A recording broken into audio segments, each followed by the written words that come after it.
આકાશ આકાશ અને welcome to સમર્પણ techno school biology YouTube channel. આપણે જોઈ રહ્યા ચેપ્ટર નંબર 4. આજે જોઈશું લેક્ચર નંબર 8. ટોટલ સમુદાય પછી આપણે જટિલતાનો ક્રમ આગળ વધારતા અમેરુદંડ જૂથ આપણે પૂરું કરી દીધું. શું પછી સુધીના સભ્યોને શું કહેવાશે? અમેરુદંડી. ત્યારબાદ એક અલગ સમુદાય તરીકે આવ્યું છે આપણા પાસે કોણ? સામી મેરુદંડી, કે જેને બીજું શું કહેવાય? પ્રમેરુદંડી. શા માટે આનું સામી મેરુદંડી કીધું આપણે પહેલા જોઈએ.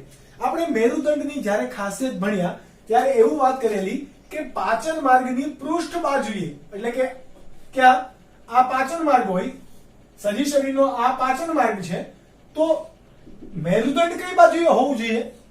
પૃષ્ઠ બાજુએ હોવું જોઈએ. અહીંયા સામી મેરુદંડીના સભ્યોમાં મેરુદંડ તો છે, પરંતુ કઈ બાજુ છે? વક્ષ બાજુએ છે. કઈ બાજુએ છે? વક્ષ. અન્નમાર્ગની નીચે ના હોવું જોઈએ. ખાસિયત છે બધા જ પ્રાણીઓની કે અમેરુદંડી પ્રાણીઓ છે એમાં ચેતાતંત્ર, પાચન તંત્ર, આ તમારું પાચન તંત્ર છે, તો ચેતાતંત્ર હંમેશા ક્યાં હોવું જોઈએ? અમેરુદંડી સજીવની અંદર એની નીચેની બાજુએ. પરંતુ મેરુદંડી છે તો એમાં ચેતાતંત્ર કઈ બાજુએ હશે? ઉપરની બાજુ, એટલે કે પૃષ્ઠ બાજુએ. અહીંયા ચેતાતંત્ર સ્વરૂપે અહીંયા મેરુદંડ તો જોવા મળે છે સામી મેરુદંડીમાં, પરંતુ પૃષ્ઠ બાજુએ હોવાને બદલે ક્યાં જોવા મળે છે? ક્યાં જોવા મળે? નીચેની બાજુ, વક્ષ બાજુએ. એટલા માટે પહેલાના ટાઈમમાં આ સમુદાયને, એટલે કે પહેલા મેરુદંડી માં મુકાયેલો. શા માટે? કારણ કે મેરુદંડની હાજરી જોવા મળે છે. પરંતુ કેવું? પ્રાથમિક મેરુદંડ. કેવું છે? પ્રાથમિક મેરુદંડ જોવા મળે છે. એટલા માટે આપણે એને કીધું પ્રમેરુદંડી. કેવું કીધું? પ્રમેરુદંડી. આ હોવું ક્યાં જોઈએ મેરુદંડ? મેરુદંડી પ્રાણીની ખાસિયત છે કે પૃષ્ઠ બાજુએ હોવું જોઈએ. આ વક્ષ બાજુએ જોવા મળે છે, એટલે આને એક અલગ સમુદાય મૂકવામાં આવ્યો અને અલગ સમુદાય તરીકે ગણાય. કોના તરીકે ગણાય? અલગ સમુદાય તરીકે ગણાય. અને હાલના તબક્કે એને કયા ગ્રુપ સાથે મૂકવામાં આવે? અમેરુદંડી જૂથ સાથે આને ઓળખવામાં આવે. કોના સાથે? અમેરુદંડી. એટલે કે આનું મેરુદંડ હોવા છતાં વક્ષ બાજુ જોવા મળે છે, એટલે અમેરુદંડીની સાથે આને લેવામાં આવે, નહીં કે મેરુદંડી.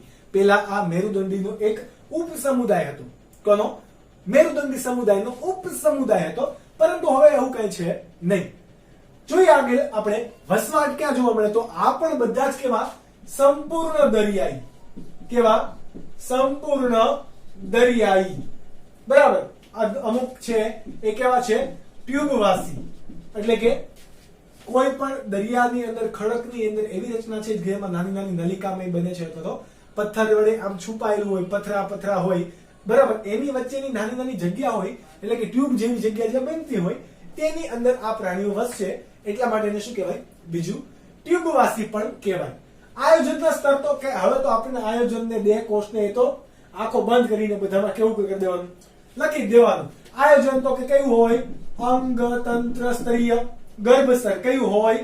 ત્રિગર્ભસ્તરીય. કેવું હોય? ત્રિગર્ભસ્તરીય. દેહ કોષ હંમેશા કેવો હશે? દેહ કોષ્ઠી પ્રાણી છે ભાઈ. કેવા? દેહ કોષ્ઠી. સમમિતિની વાત કરીએ તો સમમિતિ કેવું છે? આ શરીર બે ભાગમાં વિભાજિત છે, એટલે માટે એને કેવું કહેવાય? દ્વિપાર્શ્વ સમમિતિ. કેવું? દ્વિપાર્શ્વ સમમિતિ. આ આપણે આકૃતિ જે દોરેલ છે એ શાની છે? બાલાનો ગ્લોસસની છે, કે જે આનું ઉદાહરણ છે. કોણ? બાલાનો ગ્લોસસ. તમને નો યાદ રહે તો પૂછવાનું કે ભાઈ કોનો ગ્લોસસ? બાલાનો ગ્લોસસ. અને બીજું છે સેકો ગ્લોસસ. આ બે ઉદાહરણ તમારે યાદ રાખવાના છે. ઈઝી છે. બાલાનો ગ્લોસસ ની આપણે ડાયાગ્રામ દોરેલો છે. ઓકે. આ બાલાનો ગ્લાસસ હકીકતમાં દેખાય કેવું? તો તમે ફોટોગ્રાફ્સ દ્વારા એને જોઈ શકો. ત્યારબાદ પછી આ કોણ છે? સેકો ગ્લોસસ. તો બધા જુઓ એકદમ કેવા છે? નળાકાર રચના છે બધાની. કેવી છે? નળાકાર પ્રાણી છે, એટલે શરીર એનું કેવું છે? નળાકાર. કેવું? નળાકાર. અને 3 ખંડની અંદર વિભાજિત છે. કયા કયા? સૌથી ઉપરનો ભાગ કે જેને શું કહેવાય? સૂંઢ કહેવાશે. શું કહેવાશે? સૂંઢ. વચ્ચેનો ભાગ એને શું કહેવાશે? ગ્રીવા. અને આ ભાગને શું કહેવાશે? ધડ. તો કેટલા ભાગમાં વિભાજિત છે? 3. કયા કયા? સૂંઢ, ગ્રીવા અને ધડ એમ 3 ભાગમાં વિભાજિત ખંડમય શરીર દર્શાવે છે. પરિવહન તંત્રની વાત કરીએ.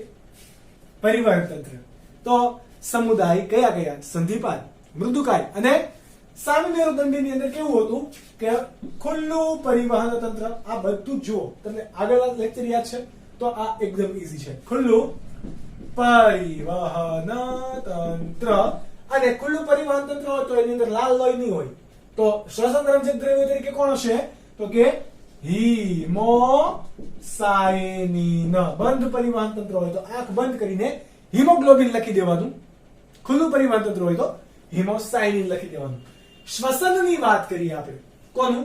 શ્વસનની. તો અહીંયા પણ શું આવેલું હશે? આપણે જે માછલીમાં જોવા મળે, ત્યારબાદ કોની અંદર જોવા મળે? સંધિપાદમાં જોવા મળે. તો એવી શું આવેલા હોય? ઝાલર નામની રચના આવેલી હોય. કોની? ઝાલર. કે જે પાણી અંદર આવશે તો પાણીનો વધારાનું પાણી અહીંયાથી બહાર નીકળશે. તો વધારાનું પાણીમાંથી જ્યારે બહાર નીકળતું દ્રાવ્ય ઓક્સિજન વાયુ હોય એ કોણ શોષી લે? ઝાલર. કોણ શોષી લે? ઝાલર. અને પાણી વધારાનું બહાર નીકળી જશે. તો આ ઝાલર નામની રચના કયા કામમાં મદદ કરશે? શ્વસનમાં. ત્યારબાદ વાત કરીએ ઉત્સર્જનમાં. ઉત્સર્જનની વાત કરતા પહેલા પાચન માર્ગ જોઈ લઈએ. પાચન માર્ગ કેવો છે ભાઈ? સંપૂર્ણ જોવા મળે. કેવો? સંપૂર્ણ. પણ એક યાદ રાખજો, અહીંયા યુ આકારનો પાચન માર્ગ જોવા મળશે. કેવો? યુ આકારનો. કેમ? તો કે અહીંયાથી મોઢું શરૂ કરીને એનો આંતરડા અને એવું બધું શરૂ કરે, અહીંયા જાય છેક અંતમ ભાગ સુધી, ત્યારબાદ ત્યાંથી યુ ટર્ન લે અને એનું ગુદાદ્વાર પણ અહીંયા જ હોય સાઈડમાં. આ મુખ દ્વાર તો અહીંયા ગુદાદ્વાર. બરાબર? કેવું લાગે? તમે ઇમેજિન નહીં કરતા. ઓકે, કે અહીંયા જ તમારું મુખ છે, અહીંયા ગુદાદ્વાર. ઇમેજિન નહીં કરવાનો આવી બધી વસ્તુ, પણ અહીંયા છે, રિયાલિટી છે. ઓકે, તો આ તમારું કોણ છે? મુખ. અને આ કોણ છે? ગુદાદ્વાર. તો બંને કેવું છે? નજીક નજીક છે, પરંતુ છે સળંગ નલિકામય રચના. એટલા માટે આપણે કેવું કીધું? સંપૂર્ણ પાચન માર્ગ. ઉત્સર્જન તંત્ર તરીકે કોણ આવેલું હોય? તો કે આ સૂંઢ વિસ્તારની અંદર અહીંયા શું આવેલું હશે? સૂંઢ ગ્રંથિ. શું આવેલું હોય? સૂંઢ ગ્રંથિ. સૂંઢ ગ્રંથિ. આ સૂંઢ ગ્રંથિ જે છે એ શું કરશે? શરીરમાં રહેલા અપાચિત ખોરાકો નહીં, પરંતુ શરીરમાં રહેલા ઝેરી ઘટકો, વધારાના ખનિજ આયનો, યુરિયા, યુરિક એસિડ, બરાબર, એમોનિયા, આ બધાનો નિકાલ કરવાનો, એટલે કે નાઇટ્રોજન યુક્ત ઉત્સર્ગ પદાર્થોને નિકાલ કરવાનું કામ કોણ કરશે? અને શરીરની અંદર બેલેન્સ પણ જાળવી રાખશે. કારણ કે આ ખારા પાણીમાં રહેતું હશે એટલે શરીરની અંદરની સાંદ્રતા જળવાવી જોઈએ. ઓકે, કારણ કે સતત પાણી પીશે ને. તો આ કામ કોણ કરશે? આપણું સૂંઢ ગ્રંથિ. સોરી, આ બાલાનોદોસસનું સૂંઢ ગ્રંથિ. ત્યારબાદ વાત કરીએ પ્રજનનની. કોની? પ્રજનનની. તો આ ભાઈ કેવા છે? એકલિંગી પ્રાણી. એટલે કે નર અને માદા કેવા? અલગ અલગ. એકલિંગી પ્રાણી. ત્યારબાદ આ તારા માછલીની જેમ જ બધું કેવું ફલન કરશે? બાહ્ય ફલન. બાહ્ય ફલન ક્યાં કરે? પાણીમાં. એટલે કે શુક્રકોષ અને અંડકોષ બંને ક્યાં ભેગા મળશે? પાણીની અંદર. એટલે બંને ભેગા મળીને ફલન કરવાની પ્રક્રિયા શરીરની બહાર થઈ, એને આપણે શું કીધું? બાહ્ય ફલન. આ બાહ્ય ફલન બાદ વિકાસ કેવો થશે? પરોક્ષ વિકાસ. કેવો? પરોક્ષ વિકાસ. પરોક્ષ વિકાસ હોય તો શું જોવા મળે? ડિંબ જોવા મળે. ક્યાં? તો કે પાણીમાં. આ ડિંબને શું કહેવાય? તો કે ટોર્નારિયા. શું કહેવાશે? ટોર્નારિયા લાર્વા. આવી રીતે જ્યાં પણ તમારી ડિંબ આવ્યા છે, ડિંબ જોવા મળે, એવું જ્યાં કંઈ પણ તમે ભણ્યા એ બધાના નામ પણ તમારે યાદ રાખવાના છે, પરંતુ એ નીટ માટે. કોના માટે? નીટ માટે. બધાના નામ છે.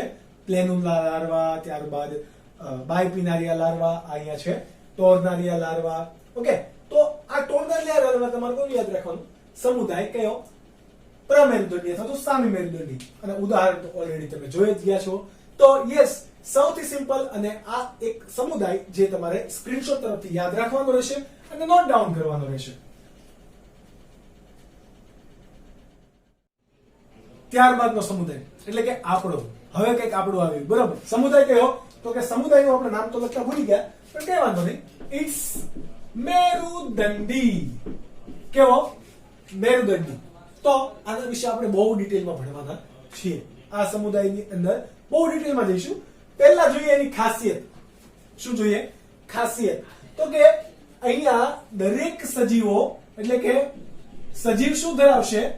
સજીવ પાચન માર્ગની પૃષ્ઠ બાજુએ, જોજો કઈ પાચન માર્ગની પૃષ્ઠ એટલે કે ઉપરની બાજુએ, હમણાં આપણે વાત કરી હતી ને, પાચન માર્ગની પૃષ્ઠ બાજુએ નક્કર સ્થિતિ સ્થાપક શું ધરાવે?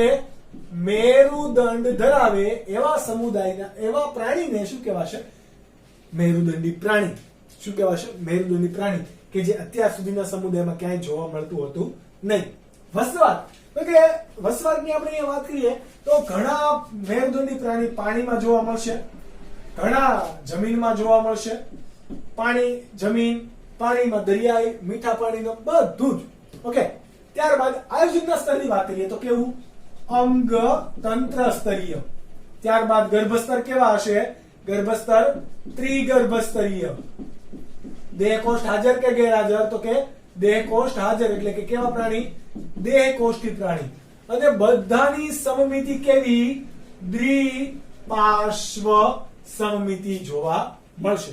આ ઘણા સમુદાયની અંદર સેમ ટુ સેમ આવશે, એટલે આ તમારે ધ્યાન રાખવું.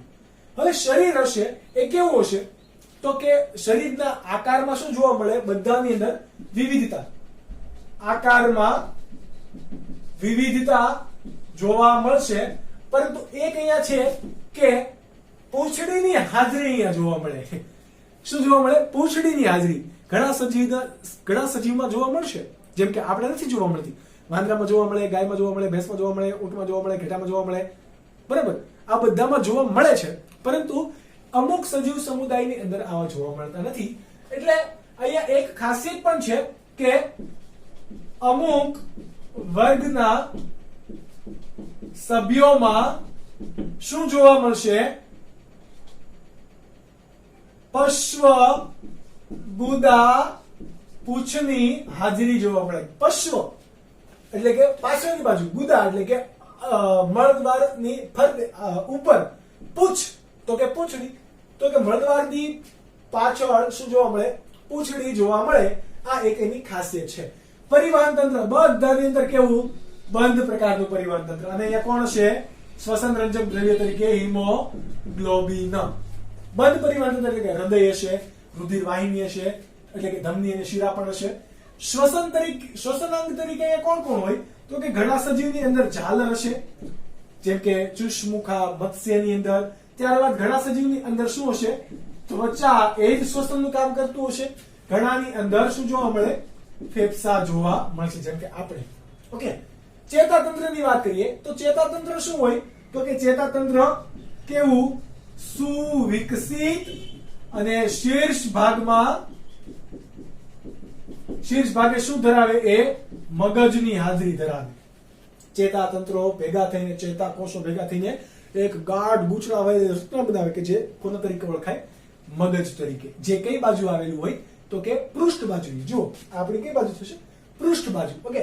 તો પૃષ્ઠ બાજુ કોણ આવેલું હોય? મગજ. પ્રજનનની વાત કરીએ તો બધા જ કેવું કરશે? લિંગી પ્રજનન કરશે. કેવું? લિંગી. હવે એ પૈકી ઘણા સજીવો અંતઃફલન કરશે, જેમ કે આપણે, જેમ કે દેડકો છે તો એ કેવું કરશે? બાહ્ય ફલન કરશે. ઘણી માછલી પણ બાહ્ય ફલન કરે. બરાબર? વિકાસ પણ ઘણાનો કેવો થાય? શરીરની અંદર વિકાસ થાય. એટલે કે ઘણા કેવા હશે? અંડ પ્રસવી હશે. ઘણા કેવા હશે? અપત્ય પ્રસવી હશે. અપત્ય પ્રસવી. બરાબર? અને બધાની અંદર બહુ બધી આમાં વિવિધતા જોવા મળે છે. એટલા માટે આમાં આ પૈકી ઘણા પરોક્ષ વિકાસ દર્શાવશે, અથવા તો ઘણા પ્રત્યક્ષ વિકાસ દર્શાવે. એટલે કે આ તમારે યાદ રાખવાનું છે. આ તમારો સવાલ ક્યાંય પૂછાશે નહીં. બરાબર? કેમ? તો કે આના વર્ગો બધા ઇમ્પોર્ટન્ટ છે, પણ તમને એમસીક્યુ ની અંદર તો પૂછી શકે. તો એમસીક્યુ ની અંદર પૂછે તો તમારે હજુ એક વસ્તુ યાદ રાખવાનું કે આ મેરુદંડી સમુદાયને આપણે 3 ઉપભાગમાં વિભાજિત કરેલા છે. કેટલામાં?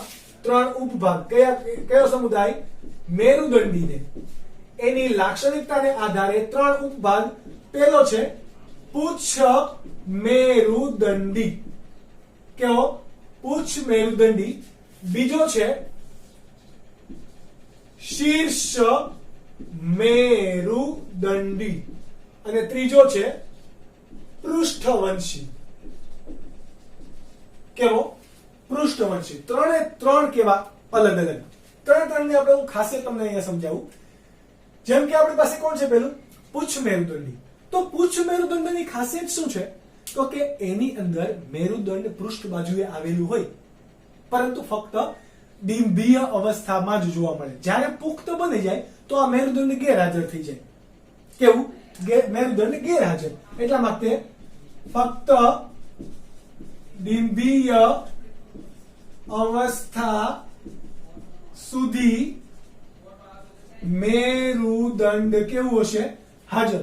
શીર્ષ મેરુદંડીની આપણે વાત કરીએ તો શીર્ષ મેરુદંડીની અંદર મેરુદંડ હાજર હશે આખા જીવન દરમિયાન. ક્યાંથી? શીર્ષથી પૂંછ સુધી.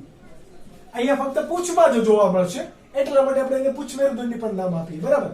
બીજું આનું નામ અપાશે કંચુક મેરુદંડી. પુચ્છ મેરુદંડી ને બીજું શું કહેવાય? કંચુક મેરુદંડી. શીર્ષ મેરુદંડી તો કે સમગ્ર જીવનકાળ દરમિયાન શું જોવા મળે? સમગ્ર જીવનકાળ દરમિયાન શીર્ષથી પુચ્છ સુધી મેરુદંડની હાજરી જોવા મળશે. કેવું? શીર્ષથી પુચ્છ સુધી મેરુદંડની હાજરી જોવા મળે. પરંતુ પૃષ્ઠવંશી કોને કહેવાય? તો કે પુખ્તતા સમયે આ મેરુદંડ હોય એનો વિકાસ શેમાંથી જાય? કરોડ સ્તંભની અંદર. શાની અંદર? કરોડ સ્તંભની અંદર. એટલા માટે એમાં કંઈક વિભાજન આવે. મેરુદંડ એ પછી મેરુદંડ રહેતું નથી, એ શું બની જાય? કરોડ સ્તંભ બની જાય. એટલા માટે એને શું કહેવાય? પૃષ્ઠવંશી. તો કે કયા સમયે બનશે? પુખ્તતા સમયે. પુખ્તતા સમયે મેરુદંડ. કોણ? મેરુદંડ એ શેમાં ફેરવાય? તો કે કાસ્થિમય. ઘણામાં કાસ્થિમય હોય તો ઘણામાં અસ્થિમય હોય. આપણે જે આ કરોડ સ્તંભ છે પાછળ, બરાબર, આ કરોડ સ્તંભ, તો એ આપણું શું એની હાજરીને કારણે આપણે પણ કેવા છીએ? પૃષ્ઠવંશી. કેવા? પૃષ્ઠવંશી. એટલા માટે કરોડ સ્તંભમાં ફેરવાય. અને આ કરોડ સ્તંભ કઈ બાજુ આવેલું હોય? પૃષ્ઠ બાજુએ. એટલા માટે એને શું કીધું? પૃષ્ઠવંશી. શું કીધું? પૃષ્ઠવંશી. હવે આ બધાના ઉદાહરણ પણ યાદ રાખવાના. પૃષ્ઠવંશીની અંદર તો બહુ બધા ઉદાહરણ છે, જેમ કે ચુષ્મુખા, માછલી, દેડકા એટલે કે ઉભયજીવીઓ, સરીસૃપ, પક્ષીઓ, મનુષ્યો એટલે કે સસ્તન. આ બધા જ કોના છે? પૃષ્ઠવંશીના ઉદાહરણો. કોના? પૃષ્ઠવંશીના. પરંતુ આપણે પેલા પુચ્છ મેરુદંડીની અંદર વાત કરીએ તો કોણ કોણ છે? એસિડિયા. કોણ? એસિડિયા. ત્યારબાદ સાલ્પા. કોણ કોણ? આ પહેલો ફોટોગ્રાફ છે તો એ કોણ છે? એસિડિયા. પછી આ બીજો ફોટોગ્રાફ એ કોણ છે? સાલ્પા. અને ત્રીજું ઉદાહરણ છે એ છે ડોલ્બિયોનમ. કેવું? ડોલ્બિયોનમ. તો એનો ફોટોગ્રાફ કયો રહ્યો? તો કે આ રહ્યો. આ કોણ છે? તમારું ડોલ્બિયોનમ, અથવા તો એને ઘણી વખત ડોલિયોનમ કહેવાય. શું કહેવાય? ડોલિયોનમ. ત્યારબાદ આપણે વાત કરીએ કોની? તો કે શીર્ષ મેરુદંડીની અંદર. કોની? શીર્ષ મેરુદંડી. તો શીર્ષ મેરુદંડીની અંદર કોણ છે? એમ્ફિઓક્સસ. એમ્ફિઓક્સસ એટલે કે જેનો ડાયાગ્રામ્સ તમે ફોટોગ્રાફ્સ અહીંયા જોઈ શકો છો. ત્યારબાદ આપણી પાસે છે બ્રેકિયોસ્ટોમા. બ્રેકિયોસ્ટોમા. બ્રેકિયોસ્ટોમાનો ડાયાગ્રામ તમે હવે જોઈ શકો. આ બંને સમુદાય આ બંને પ્રાણી કેવા હતા? શીર્ષ મેરુદંડી. હવે તમારે એક વસ્તુ સમજવાનું છે, આ પૃષ્ઠવંશી એ મેરુદંડી છે તો કે યસ. આ બધા મેરુદંડી છે તો કે યસ. પરંતુ આ મેરુદંડી એને પૃષ્ઠવંશી કહી શકાશે? તો કે નહીં, કહી શકાય નહીં. એટલા માટે આપણું વિધાન એક શું બનશે? કે બધા જ પૃષ્ઠવંશી એ મેરુદંડી છે, પરંતુ બધા જ મેરુદંડી એ પૃષ્ઠવંશી નથી. કેમ? તો કે ઘણા પૈકી શીર્ષ મેરુદંડી છે, પૂછ મેરુદંડી છે, એટલા માટે. ઓકે, એટલે તમને એમસીક્યુ માં પૂછે તો યાદ રાખવાનું કે બધા જ મેરુદંડી એ પૃષ્ઠવંશી નથી, પરંતુ બધા જ પૃષ્ઠવંશી એ કેવા છે? મેરુદંડી છે. આ વસ્તુ તમારે ખાસ કરીને યાદ રાખવાનું છે. આ વાત માટેનો તમારી પાસે સ્ક્રીનશોટ છે કે જે તમે હવે નોટ ડાઉન કરી શકો.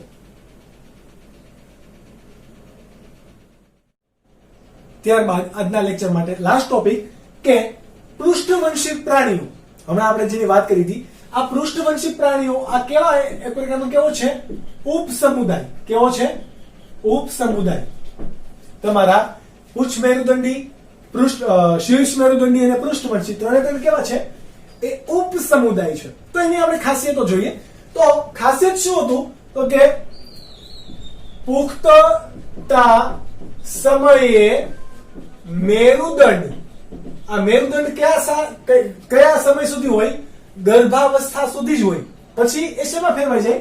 પુખ્તતા સમયે મેરુદંડ એ અસ્થિમય કે કાસ્થિમય. શેમાં ફેરવાય? કરોડ સ્તંભમાં ફેરવાઈ જાય છે. આટલા માટે આને શું કહેવાય? પૃષ્ઠવંશી પ્રાણી. અને આ મેરુદંડી પ્રાણી પણ છે જ. એટલા માટે હમણાં આપણે એક સેન્ટેન્સ આપેલું કે બધા જ પૃષ્ઠવંશી એ મેરુદંડી છે, પણ બધા મેરુદંડી એ પૃષ્ઠવંશી નથી. કારણ કે એમાં શીર્ષ મેરુદંડી અને ઉચ્ચ મેરુદંડી છે કે જેને આપણે પૃષ્ઠવંશી કહેવાશે નહીં. ઓકે, ત્વચાની આપણે વાત કરીએ તો ત્વચા ઘણી વખત બાહ્ય કંકાલ ધરાવતી હોય. બાહ્ય કંકાલ ધરાવતી હોય તો એમાં ઘણી વખત ભીંગડા જોવા મળે. શું મળે?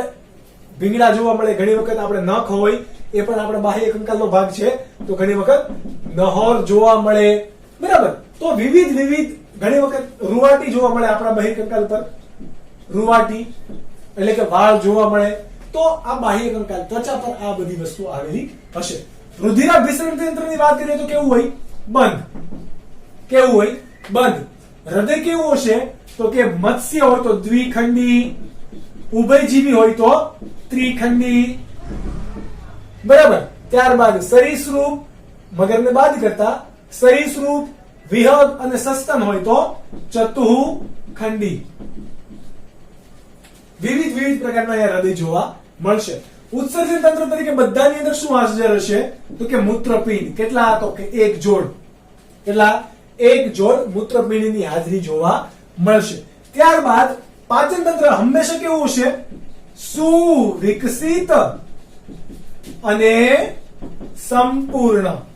એટલે કે મુખથી ગુદાદ્વાર સુધીનો સંપૂર્ણ માર્ગ હશે. પ્રચલન કોના દ્વારા કરે? તો માછલી હોય તો કોના દ્વારા કરે? મીનપક્ષ. કોણ? મીનપક્ષ. અને જ્યારે આપણે બધા ઉપાંગો દ્વારા. કોના દ્વારા? ઉપાંગો દ્વારા. અમુક એવા સજીવો છે કે જે કોના દ્વારા ચાલે? સરકીને ચાલે. એટલે કે પેટે સરકીને ચાલતા પ્રાણીઓ પણ હોય. ઓકે, શ્વસનની વાત કરીએ તો શ્વસનની અંદર પણ કેવું જોવા મળશે? વિવિધતા. જેમ કે માછલી છે તો શું ધરાવે? ઝાલર ધરાવે. દેડકો છે તો એ શું ધરાવે? ત્વચા દ્વારા પણ કરે અને ફેફસા પણ ધરાવે. એવી રીતે સરીસૃપ હોય એ પક્ષી છે એ અને સસ્તન તો બધા શું ધરાવે? ફેફસા. એટલે કે ઝાલર પણ ધરાવશે અને ઘણા સજીવો શું ધરાવે? ફેફસા ધરાવે. તો આ રીતે એનું શું થાય? શ્વસન. પરંતુ આપણે પૃષ્ઠવંશી આ ઉપસમુદાય છે. કેવો? ઉપસમુદાય કયો? પૃષ્ઠવંશી. એને આપણે વિભાજિત કરવો હોય, કારણ કે વિભાજન તો થશે. ઓકે, તો કયા સમુદાયમાં થાય? તો ઉપસમુદાયનું વિભાજન થઈ બે સમુદાય એટલે કે અનુસમુદાય મળે. હનુવિહીન અને બીજું કયું હશે? હનુધારી. આને શું કહેવાશે? અનુસમુદાય. અનુસમુદાય. યાદ રાખજો, પેલા સમુદાય એનો પેટા પ્રકાર ઉપસમુદાય, એનો પેટા પ્રકાર અનુસમુદાય. કયા છે? હનુધારી અને હનુવિહીન. હનુ એટલે કે આપણું આ કે હાડકું હોય ને, આ જો નીચલું જે જડબું છે, આ જડબાના હાડકાને કેવું કહેવાય? હનુ હાડકું. તો જડબા વિનાના અને જડબા વાળા જડબા વિનાના અને જડબા વાળા પ્રાણી આવા બે ભાગ પડશે. જે હનુવિહીન છે એને શું કહેવાશે? ચુષ્મુખા. એટલે કે એ વર્ગ કયો છે? સોરી, વર્ગ ચુષ્મુખા, કે જેને આ જડબું નથી, બરાબર, તો એનું મોઢું કેવું હોય? કે ચૂસવા જેવું, બરાબર. તો એને શું કહેવાશે? ચુષ્મુખા પ્રાણી. કોનો કોનો સમાવેશ થશે? અહીંયા સમાવેશ થશે ઉદાહરણ તરીકે લેમ્પ્રી એટલે કે પેટ્રીમાઇઝોન. એમ્ફિઓક્સિસ એટલે સોરી લેમ્પ્રી થશે નહીં. કોના? પેટ્રીમાઇઝોન એટલે કે કોણ? લેમ્પ્રી. અને ત્યારબાદ આપણી પાસે છે કોણ? મિક્સિન. કોણ? મિક્સિન. એને કહેવાય હેગફિશ. હેગફિશ. જોજો, હેગફિશ પણ મત્સ્ય નથી, પાણીની અંદર છે, માછલી જેવી દેખાય છે, પણ એ હનુવિહીન માછલી છે. હેગફિશ, તો એને શું કહેવાશે? મિક્સિન. ત્યારબાદ આપણે વાત કરીએ હનુધારી એટલે કે જડબાવાળા. તો જડબાવાળા જે પણ છે એને આપણે ફરીથી બે વર્ગની અંદર વિભાજિત કરી શકાય. આ તમે ઉદાહરણ યાદ રાખી લીધા. ઓકે, તમે લેમ્પ્રીનું ફોટો પણ પેલા જોઈ લો. આ કોણ છે? પેલું લેમ્પ્રી, ત્યારબાદ હેગફિશ. ઓકે, આ તમે નોટ ડાઉન કરી રાખજો, કારણ કે આપણા પાસે સ્પેસનો અભાવ હોવાથી આ બંનેને આપણે રિમૂવ કરીએ છીએ એટલા માટે. હનુધારી આ અનુસમુદાય છે એ હવે વર્ગમાં વિભાજન પામતા પહેલા બે ઉપવર્ગમાં વિભાજન પામશે. શાની અંદર? ઉપવર્ગ. વર્ગનાથી પણ મોટો એને શું કહેવાય? ઉપરી વર્ગ કહેવાય. ઉપવર્ગ નહીં. કેવો? ઉપરી વર્ગ. કયા કયા? તો કે અહીંયા પ્રચલન અંગો કયા કયા છે એને આધારે તમારા પ્રકારો પડશે.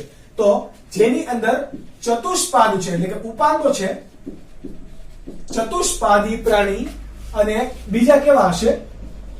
મીન પક્ષધારી પ્રાણી. મીન પક્ષ એટલે ઉપાંગ છે, પરંતુ એ ચતુષ્પાદ એટલે કે પગ, હાથ પગ જેવા નથી, મીન પક્ષ જેવા છે. તો મીન પક્ષધારી અને ચતુષ્પાદી પ્રાણી એ બંને કેવા છે? ઉપરી વર્ગ છે. તો મીન પક્ષના ઉપરી વર્ગના વર્ગ આપણે જોઈએ તો એ વર્ગ કેટલા છે? બે વર્ગ. કેટલા? બે. કયા કયા? તો કે કાસ્થિ મત્સ્ય અને બીજો કેવો છે? અસ્થિ મત્સ્ય. કેવો? કાસ્થિ મત્સ્ય અને અસ્થિ મત્સ્ય. જેમ કે કાસ્થિ મત્સ્યનું ઉદાહરણ કોણ? તો કે તમે શાર્કનું નામ સાંભળ્યું છે.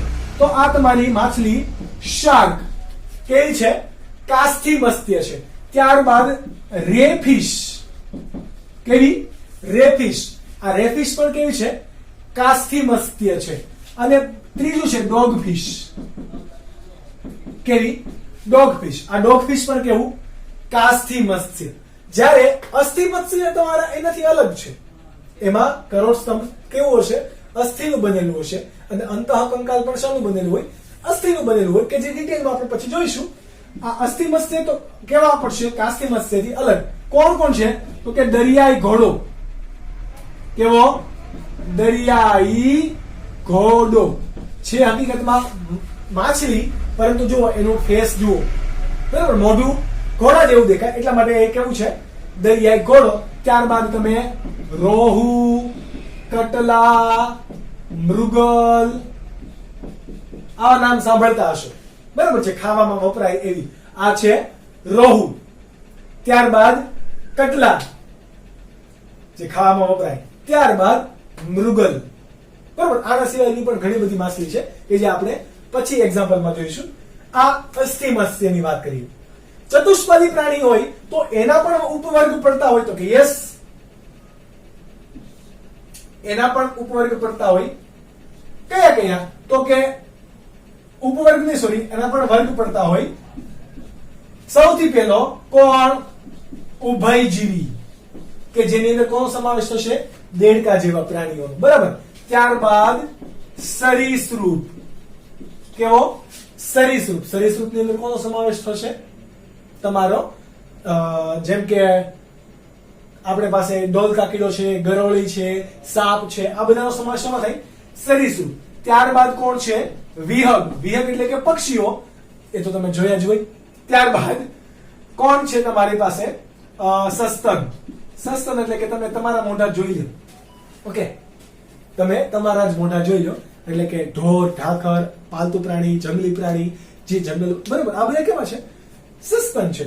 આપણે પણ કેવા છીએ? સસ્તન છીએ. ઓકે, તો આ હતું આજના લેક્ચર નંબર 8 માટે પૃષ્ઠવંશી સમુદાય સુધી, પૃષ્ઠવંશી ઉપસમુદાય સુધી.